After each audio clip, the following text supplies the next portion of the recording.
This is a fan-generated show. If you'd like to support us, please go to jamieglazov.com. Also, don't forget to subscribe to our new Rumble channel. All your support is greatly appreciated. Hello, ladies and gentlemen.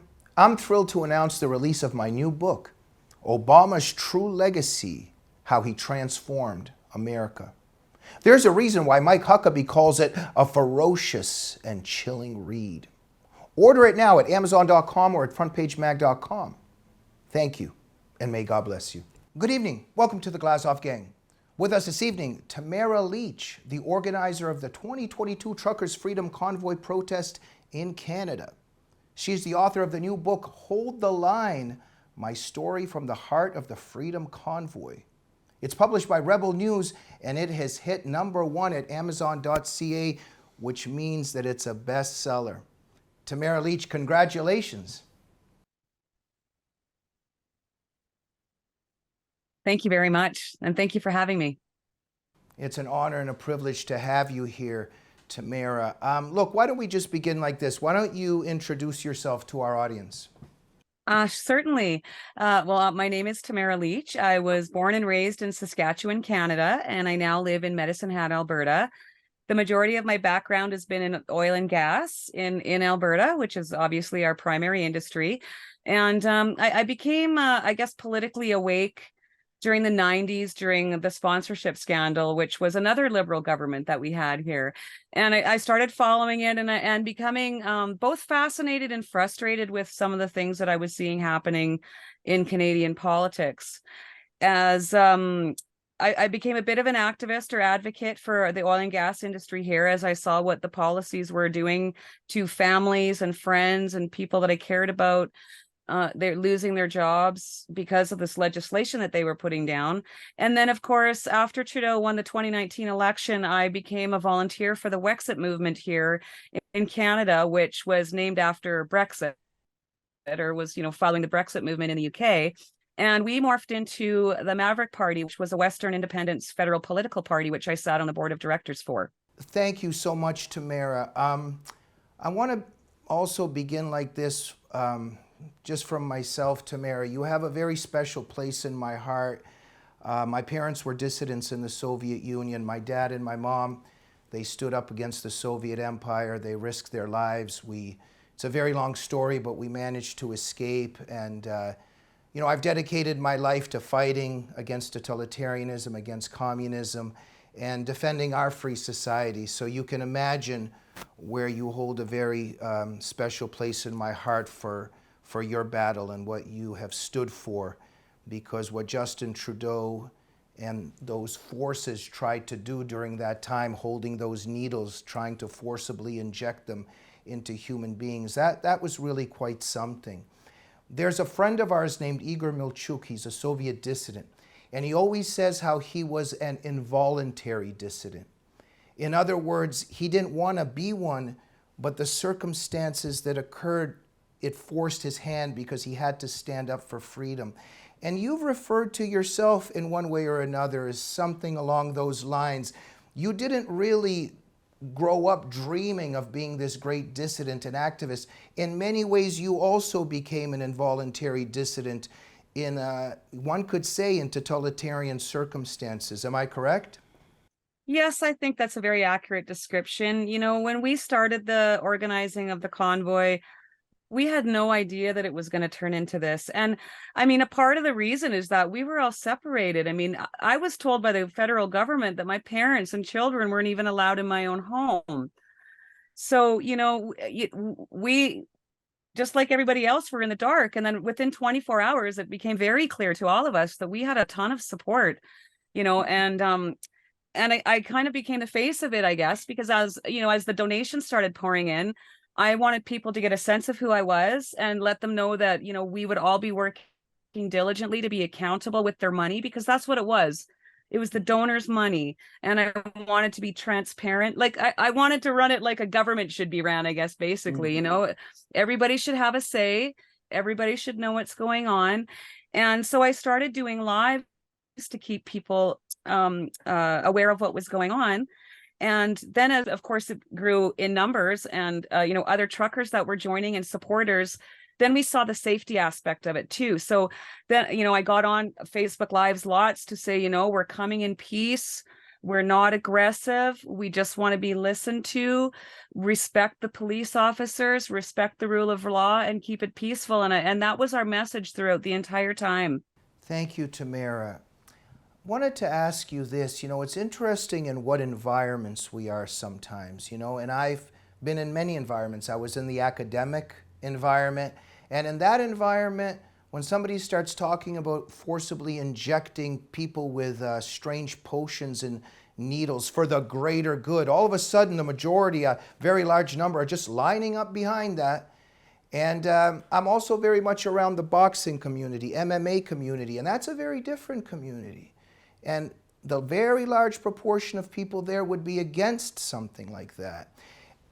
Let's talk about the truckers a little bit, the psychological makeup of truckers. And I think Trudeau messed with the wrong people, didn't he? Tell us a little bit about the truckers, and one could say a very fiercely yeah. They are. They are very independent, and they're very responsible, and they're very smart. I mean, these men and women are responsible for, you know, driving these big trucks down the highway loaded with goodness knows what. You know, they're strong, they're resilient, sometimes stubborn, which is a good thing in my opinion. I'm a little stubborn myself. And you know, they were heroes. You know, they here in Canada, they, with the vax mandates, they came for the healthcare workers, and nobody said anything. And then they came for the RCMP, and none of them said anything. And the military, and I thought for sure somebody in the military is going to stand up and say something, and they didn't. And the federal government employees, I mean, it was when they came after the truckers and they said, no more, this is enough. This is nonsense. And at the time when they were trying to implement the trucker mandate, which was the cross-border one, the rest of the world was starting to open up from COVID, and we had a prime minister that was going to shut down interprovincial travel. Yeah, so you know, these truckers, they you know, they gave up a lot. They left their families at home in the middle of winter, not knowing when they were going to be back, to go and fight for the freedoms for our children and our grandchildren and every single Canadian. And you know, they're heroes. They're such heroes, and they did it so respectfully and so peacefully, you know. Absolutely. And there was also a certain hero named Tamara Lich that led this and organized it. And I want to narrow in a little bit on you, because when I read your book, Tamara, I have to say I was touched to the point of tears a couple times. And I want to just narrow in a little bit on Tamara Lich, because I think this is, we have a very, in my opinion, there's a kind of a very special angelic human being that led this freedom movement. You are a Métis, you're an Aboriginal, a Native Indian. I think that this is a very important part of this story and your makeup. Could you tell us a bit about your ethnicity and what it means to you? Yes, my heritage is Métis and Scottish, and for a lot of people in the States, I understand, don't know what a Métis is. And what a Métis really means was the French Canadians that came here to Canada, and they married into with First Nations, and so their offspring were half white and half First Nations, and so they were called Métis. And so that's a big part of my heritage. I was adopted when I was 2 months old. My mother wanted me to be raised in a family, you know, with two parents in a stable home. And so a lot of my native spirituality, like I've had to go out and do my own research, you know, to find out my roots, so to speak. You know, I've met my birth mom and a lot of her family, and they've been fantastic. But it's just always something that's really resonated with me. And you know, there's definitely a warrior spirit in there, you know. Tamara, you write in your book how for the Native people, a very sacred animal is the wolf. And then you gave a very important analogy to that. But first, tell us a little bit about the wolf and why it's a sacred animal for the Native people. Well, I mean, the wolf is very strong. They're very community minded. You know, they look after each other. They look after their elderly. They're pack animals. They're very loving, but they're also very fierce. They're fierce protectors. And it's a really important symbol of strength, you know, and um yeah, I love that analogy because that is, I mean, to me, that it just explains perfectly what we just witnessed. You know, Hmm. there's a lot of strong human beings. I don't know about you, but there's a lot of people that I saw, you know, that capitulated to some of this stuff that I never thought in a million years they would, because I thought they were really strong people. Hmm. But I mean, a lot of that has to do with the propaganda that came out of the mainstream media here and stuff too. But yeah, I mean, it's a sign of strength and a sign of resilience.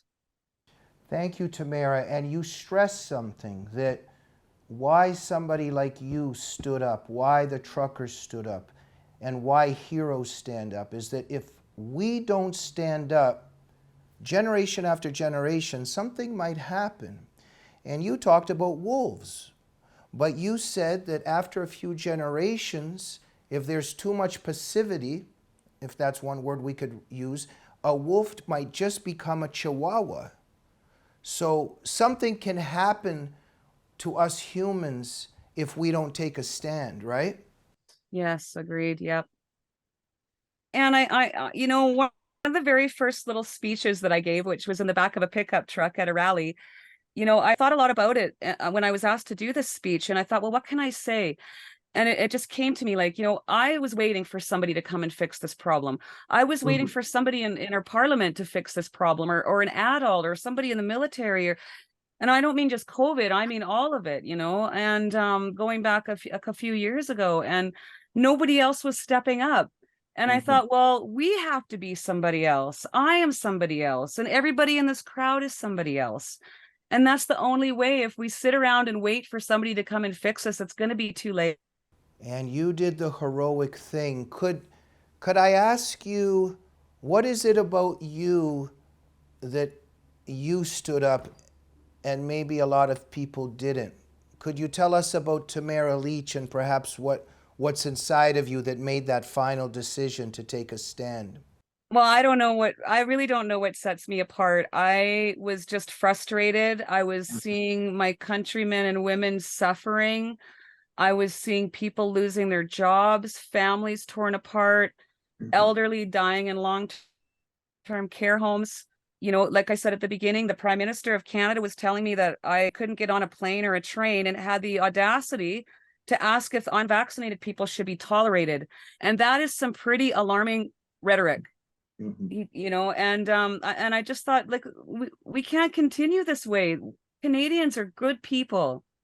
You know, we're known as being passive, and we're known as being polite. And you know, the way that he came out in the last election, he looked like an unhinged lunatic. You Yeah. know, you can't get on a plane or a train or a boat, and like, you know, when you are the leader of a country, you don't get to pick and choose who you lead, whether they believe in your ideology or not. You have to lead everybody in that country. But what he Hmm. did was create division, and he made it okay for people to bully and be terrible to other people, because he's leading by example.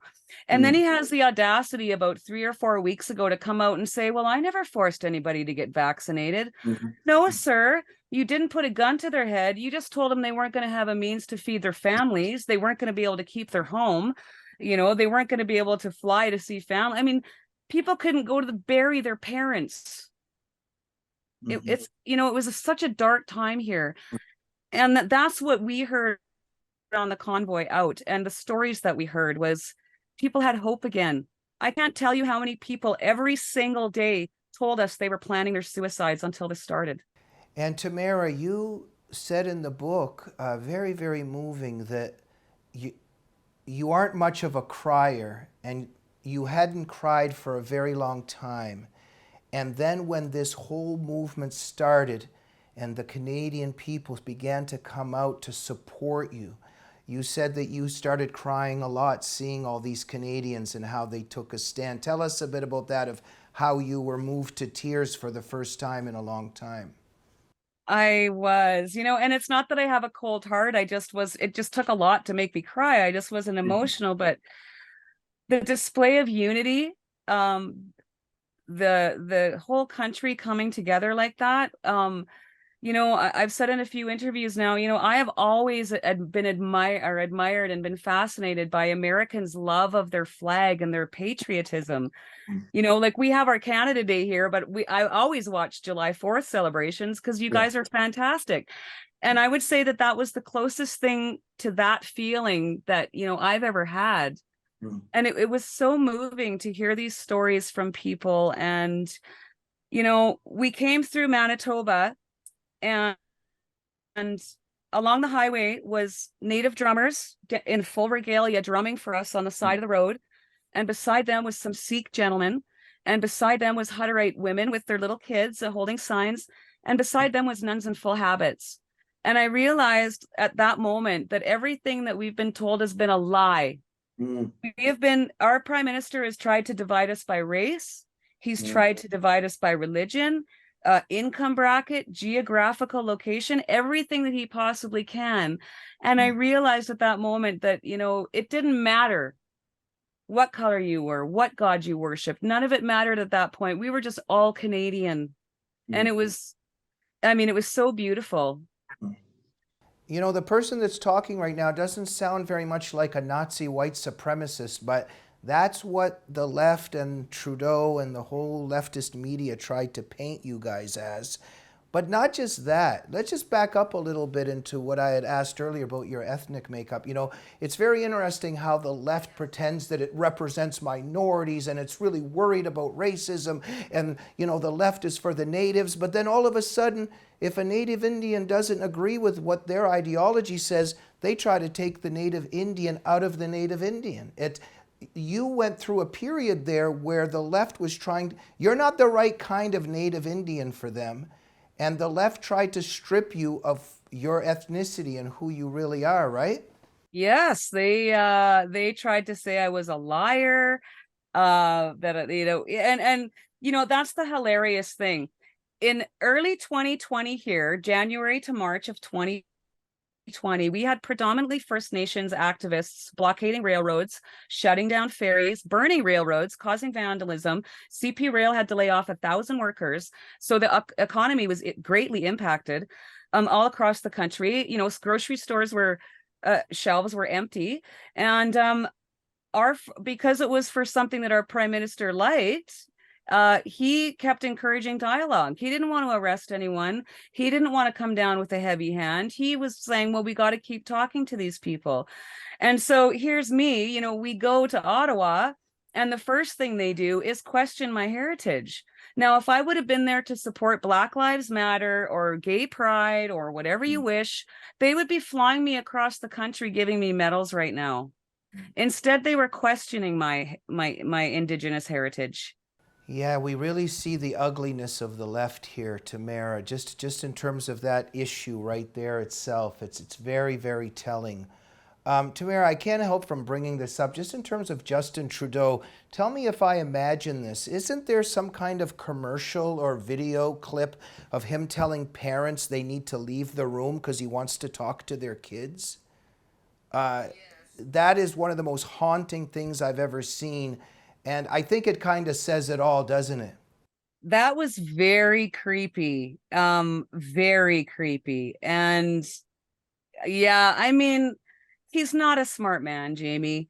He doesn't make smart decisions. You know, he behaves like a petulant child. And in this case, unfortunately, because he's the prime minister of a country, he can have a temper tantrum and invoke martial law Yeah. and trample elderly Native women. Tamara, I think we would agree on this. It depends on what levels here.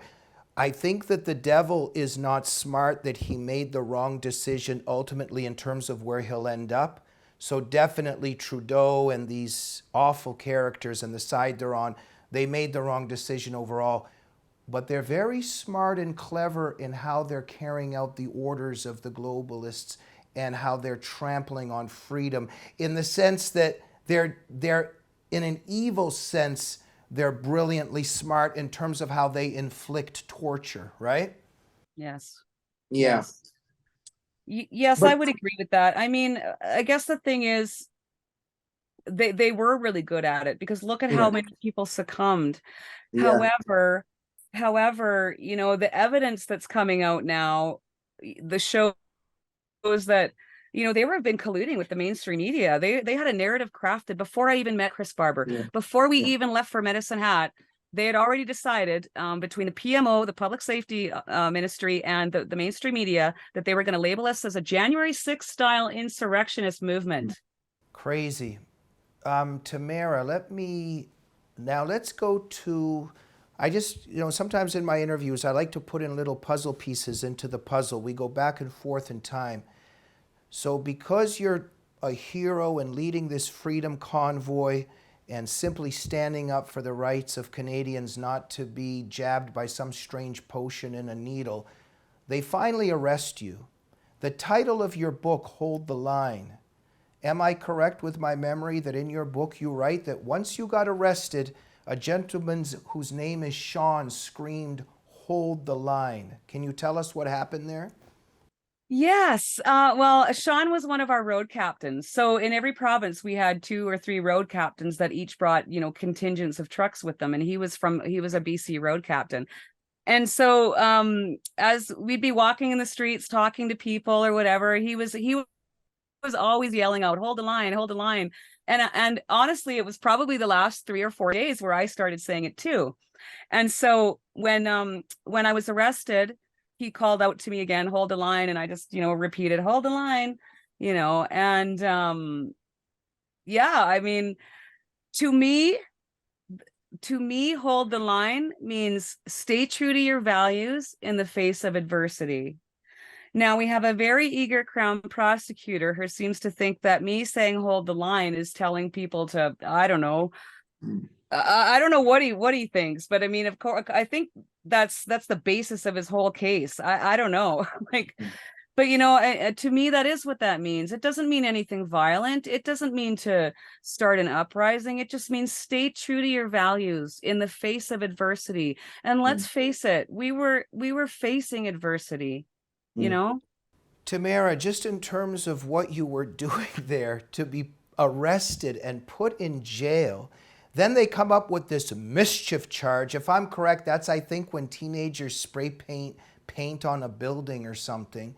But they have this Judge Bourgeois, if that's the right pronunciation. She turns out to be a liberal. Excuse me, was that a female or a male? Yeah, female. She's a liberal, former liberal candidate. Like, how is this person even the judge in this case? So you get 49 days in jail, denied bail, whereas terrorists have even been given bail. This is just a travesty. Tell us about what happened there. This is absolutely mind-boggling. Yes. Well, Chris was arrested a few hours before I was. He went the next morning before her, and he was released and sent on his way home. What happened with me was I went before there for my bail hearing, and it was a long weekend, of course. So I didn't get back in to get the decision until Tuesday morning, in which case she had just witnessed this entire violent takedown by the police in her city. That's the thing. When she rendered her decision, she said "my community" 12 times. Like, you don't get to do that when you're a judge, you don't get to be biased. And yeah, she just went up one side of me and down the other, and I was a menace to society. And it was after that we found out that Justin Trudeau, before he was prime minister, had advocated for her to be, voted in. She was running as a liberal cabinet, a liberal, yeah, cabinet. And anyways, sorry, I got to edit that out. She was running as a liberal candidate. And we also found out that the Crown prosecutor in our case is a big liberal donor too. So, I mean, this is the problem with Ottawa. They're all friends. They all, go to dinners and parties, and yeah, it's quite a convoluted mess out there. Tamara, you are placed in a freezing concrete cell, solitary confinement. They don't give you anything to read, anything. You finally got a Bible at the end, but there was quite a period there where it was just pure torture. Tell us about that first period there where you're just languishing in solitary confinement and they're not even allowing you to read even a little page of anything. Yes, well, because of COVID and the quarantine rules they had in place at the time, they took me down to what was the dungeon. So when I was first arrested, I think I spent about a week down there, in this very dark, cold cell, covered in graffiti, and with a little tiny window, probably about 15 or 16 feet, over my head. That's the only way I could really tell what time of day it was, of course. And after the first day I just slept so hard. I was so exhausted and run down and tired, and then I started asking when the guards would come. I mean, I've never been to jail before. They don't give you an orientation manual, when you come in. So I would ask, can I have a newspaper? No, you're not allowed newspapers. Can I have a book?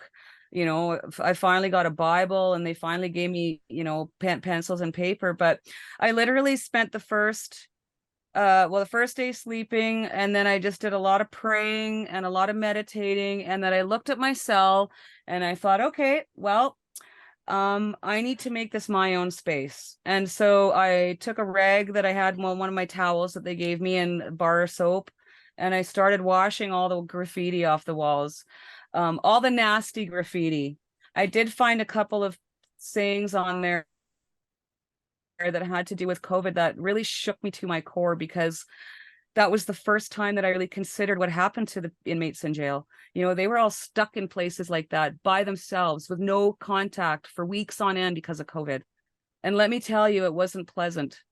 I was let out for 20 minutes a day before I was taken upstairs to cell block. I mean, I stopped showering because I only had 20 minutes then that was to shower and dry off and brush my hair, and then to make phone calls. So, that's it. So I mean, it was make phone calls and call my family and my lawyers, or shower. So, I went for the last 2 or 3 days there without even having to shower down there. So it was quite an experience for somebody that's never even been in Facebook jail before. I was moved by a lot of things. I was very moved when you wrote that when you finally got a Bible, you spent a lot of time reading the book of Esther. And it's partly connected to the fact that people were saying something to you. Tell us about that. Yes, well, the morning that we left my hometown of Medicine Hat, Alberta, I had more than one lady and a man come up to me, and they kept calling me Esther. They kept calling me Esther, which, I knew what they were referring to, but, it's been a long time since I read all those stories. And so, yeah, that was the first thing I read, because I wanted to find out what they were talking about, and it's going to choke me up, actually. And when I read it, I just felt so honored and humbled, because it's such a beautiful story, you know? And like you said at the beginning, for somebody that never intended to do this, I mean, I wasn't even going to go on the convoy for sure until 3 days before, when we realized, like, this is so big. I can't not go now. Like, I have to go. And it was just I read it, and I cried and I cried, and I just felt so grateful and supported. I'm I feel your tears, Tamara, and I just want you to know that I'm giving you a big Russian hug through the camera, okay? Thank you. Tamara, let me go back for a minute, but just this moment. It's incredible and very telling, the heroism and the beauty that can come out of people during dark times, and then the ugliness that can come out of people. And from what I am watching and reading, and you represented a candle in the darkness. And yet during these dark times, let's go back in time for a minute, when the lockdowns had started and you were working in a certain space, you had noticed that certain Canadians had started to snitch on one another. And because you had received some of these calls because of the line of work you were in. And I'll tell you, in my own life, because I didn't follow any of these rules. And so there was a couple times where people were calling, from 300 yards away, that man over there is not wearing a mask. And it's just, it's very eerie what comes out of people, the little Hitlers and Stalins that come out of people during these moments. Tell us about this snitching that you experienced while you were working in the beginning of the lockdowns. Yes. Well, everything that you just said is exactly why I've kind of called this the pandemic of the Karens. Yeah. Well, I started hearing about these snitch lines, obviously, and I just thought that was crazy. Mm. Like, who does that? Who advocates for people to start behaving that way? Number one, apparently our government, I don't know.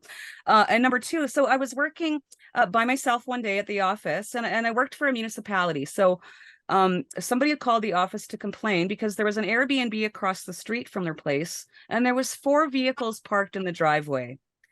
And they were just appalled because, there's rules in place and there's no gatherings, and it was probably an illegal gathering. And I felt angry, and I felt disgusted, and I felt sick to my stomach.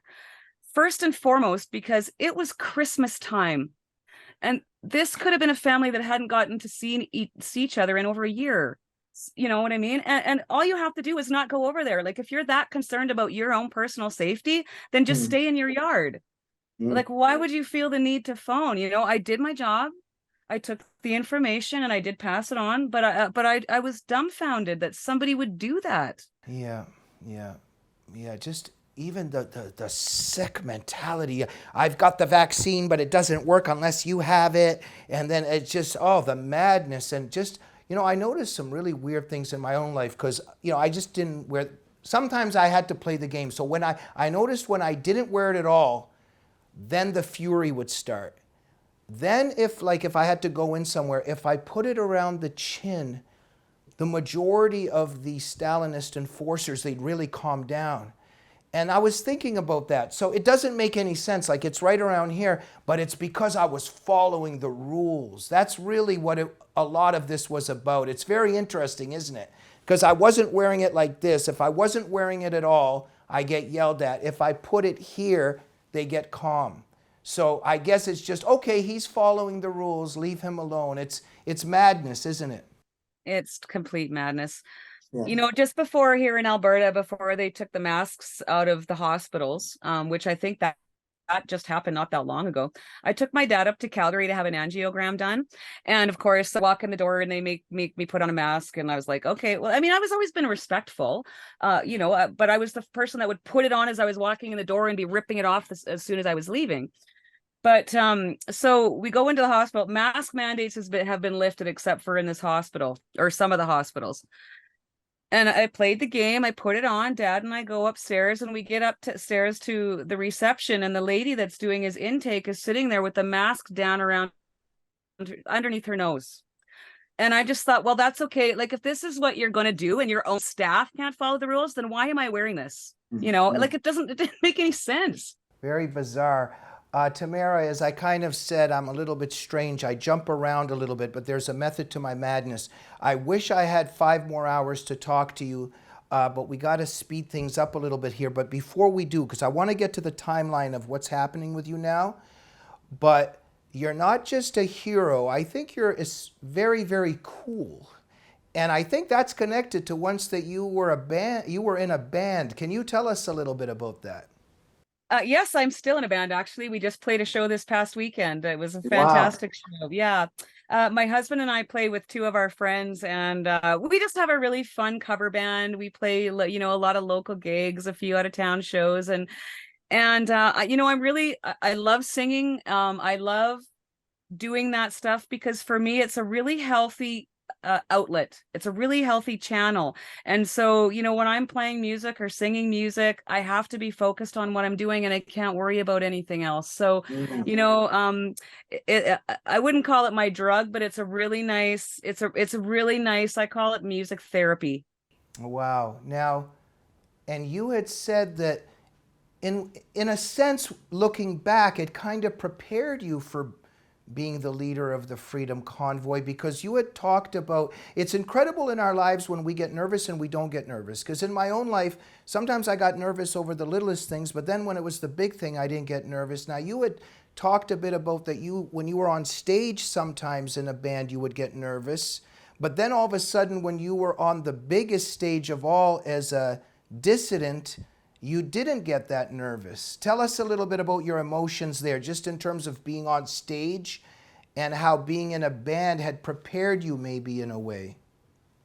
Well, I think it definitely did because I did have that stage experience. And you know what, I still get nerves sometimes when I get up on stage, but I used to get really nervous, but you Uh, know, the show must go on. And I yeah. think that experience really helped me. But you know, when I got to Ottawa, I went to do my very first big press conference where the mainstream media was. And I remember we decided that it should be me that went in and read the statement. And I remember walking into this thing, and we're talking like the CBC, CTV, like not nice media.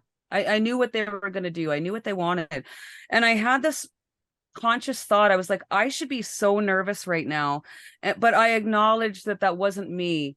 Like, Mm, I really felt like, you know, and all of us will say this, the whole convoy, we felt like we were guided and protected by a higher power. And in that uh, instant, you know, I really gave my God, you know, credit because I recognize that maybe this wasn't me and somebody was helping me, you know. Beautiful words, Tamara. So tell us, this is all a little bit, the whole thing is a bizarre, weird story because you're finally out now, but you've got a trial coming up, I think in September, October. They haven't even told you exactly what you're being charged with. Uh, what's going on here? You're facing maybe up to a decade in prison. In the beginning, they said something about mischief. This is not adding up, right? Now, there's a lot of weird things here. Well, but oddly enough, when we were first picked up, when we were first arrested, I was only charged with counseling to commit mischief. But then what they realized afterwards was that, well, no mischief occurred. Like, how can you be charged with counseling something that never happened? So it was a few weeks later when they added some more charges, which was mischief, intimidation, counseling intimidation, I believe disobey a court order, and something else I don't even know. And, you know, like you said earlier in the program, mischief here in Canada is akin to like spray painting graffiti on a wall, you know, and this overeager Crown prosecutor wants Chris and I to do 10 years in jail. He wants to indict us in 10 years. You know, rapists and murderers get treated better than we do. Once we got to Ottawa, um, at the very beginning of the convoy, I'm not sure if you heard, but there was a gentleman in Winnipeg who drove over 4 protesters that were at a rally there, drove them right over, almost killed them. They were all sent to the hospital with injuries, and he was out on bail the next day. It's crazy, crazy overreach. Not mm, only are Chris and I both facing trial this fall, we also have a $406 million civil suit against us and some of the other road captains and organizers. And so, yeah, you know, the fight's not over for us. Yeah. Tamara, and yet you seem very noble and brave under these circumstances. In your book, you talk about your faith is a combination. You were raised Catholic, also native spirituality, a little bit of a blend of that, I think. I know this is very deep stuff, but just tell us a little bit about your faith and how it gives you strength in terms of the road ahead. Yes, well, again, I was raised in the Catholic Church, so you know, I used to go to Sunday school. I remember all the stories. I think, you know, I never considered myself to be an overly religious person, but I consider myself to be a very spiritual person, and that doesn't mean that I don't embrace my Christian beliefs, but I have a bit of a blend that works for me, that my Christianity, of course, my native roots, and also I'm a Reiki master teacher. So I've done some energy healing and stuff like that. So I mhm, have a really lovely blend that works for me. And and all of them are based on love, loving one another and looking after one another. And, you know, yeah, so you know, it works for me. And a lot of people say to me, like, how can you be so happy, and like, why aren't you bitter and angry? And like, that's my answer. Like, what are my choices? I can be angry and bitter, but that's just not who I am as a human being. mm, And you know, I kind of wear, in a sense, this might sound crazy, but in a sense I wear what they're doing to me as a badge of honor, because I am mm, not a scary person. I am not intimidated. And if they're that scared of me and a group of truckers, we did mm, something right. They're very afraid of you, And I think that on the part of Justin Trudeau and those around him, this isn't really about the law. This is about, there's some kind of sadistic vindictiveness here, because you had the gall to stand up to Trudeau and all of those tyrants around him, right? Yeah, well, and the other thing too is, I mean, right out of the gate, he did everything wrong.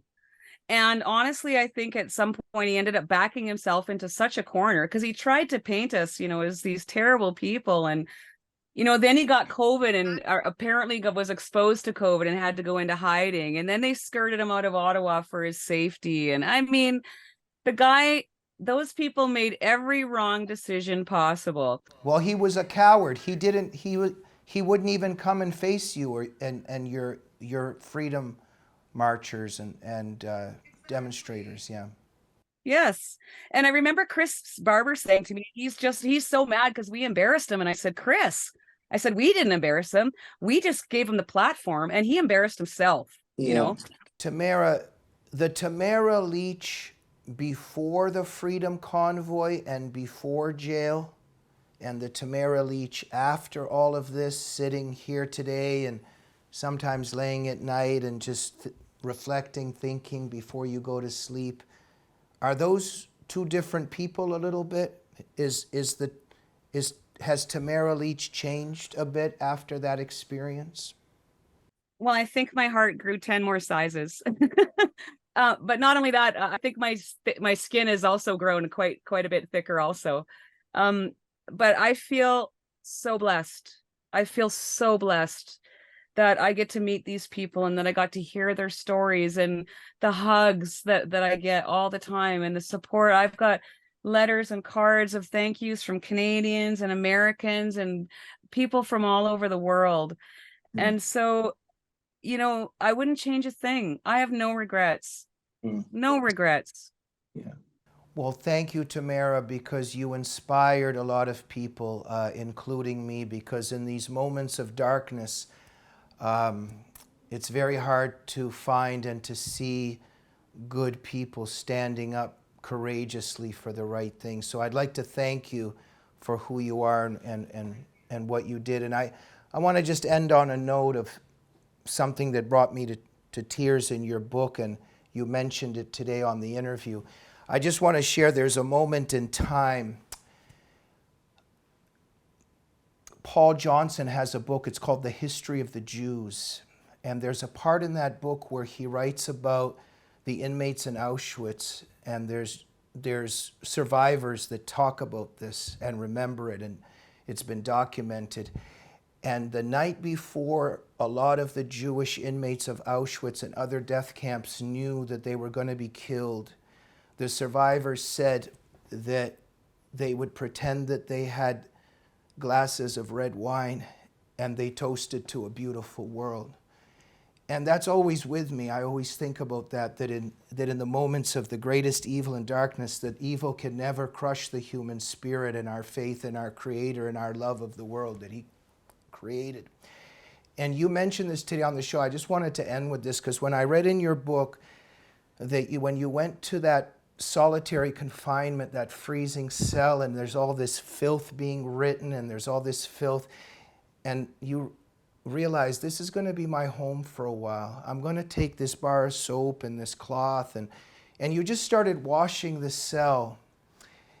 And despite the ugliness that was being forced on you, and despite the ugliness that they had put you in, that you made the decision to remain a beautiful human being and also to make your physical environment beautiful. And you began to clean the physical environment. And that just means a lot to me. That image will stay with me for the rest of my life. I'd like to thank you for that. And I'd like to close with that. Can you just speak a little bit more on that and what it was within Tamara Lich that made you start cleaning the cell? Well, like I said, I recognized that I needed to make that my space, and I wanted to feel like it had something of me, Of course, there'd been, I mean, I don't even know who's been in there or what's happened, but I recognized, that I needed to make it mine. I needed to be comfortable. I just thought, it's thy will, not my will. And if we just have, I just thought, God, we haven't exposed it all yet. And you still need me, and I'm here for whatever you need. So it's going to make me emotional again. And I was okay with that. And so I just wanted to make, like you said, my space beautiful, because no matter what they do to me, Jamie, Amen. they can't take this away from me. They can't take, the beautiful humanity that I saw. Jail will never take that away from me. Amen. And Tamara, and you represent that triumph of the human spirit that no Maoist or Castroite or Trudeau tyrant can ever crush inside of us. Tamara, everybody should go to Rebel News and order your book, or Amazon.ca. There's a lot of people on the edge of their seat right now watching and loving you and fascinated. How can they help? Where do they go? What can they do? Well, thank you. Well, yes, the book is available at theconvoybook.com or Okay. Amazon.com or Amazon.ca. We are currently, if they want to help with the legal campaign, my criminal defense is through the Democracy Fund, which is here in Canada. It's a civil liberties organization. Thank God for them. And that's the democracyfund.ca. We're also raising money now to start some civil action, cover the costs of our legal stuff over and above. And that would be donate at freedomcorpcanada.ca or .com. Okay, fantastic. But the main thing, if anybody's confused or doesn't know, just the key is to go to the convoybook.com, right? Yes, sir. Yes. All good things must come to an end, including a discussion with Tamara Lich. You are in our hearts. We're praying for you. You're always in our thoughts, and we love you so much, Tamara. We probably left out a million things, but before we go, under 60 seconds, what knowledge and wisdom would you like to leave with our audience? Don't give up. Nobody else is going to fight for our rights and freedoms but us. Stay strong. Yep. Stay strong and stay vigilant. Amen. Tamara Lich, it's very, very rare that an angel is on my program, but I think it happened on this episode. Thank you for being on the Glazov Gang. Thank you so much for having me. And we'll see you soon, okay? I really appreciate it. Thank you. Thank you for watching the Glazov Gang this evening. Make sure you get Tamara Lich's book, Hold the Line, and visit theconvoybook.com. We'll see you soon on the Glazov Gang. Good night.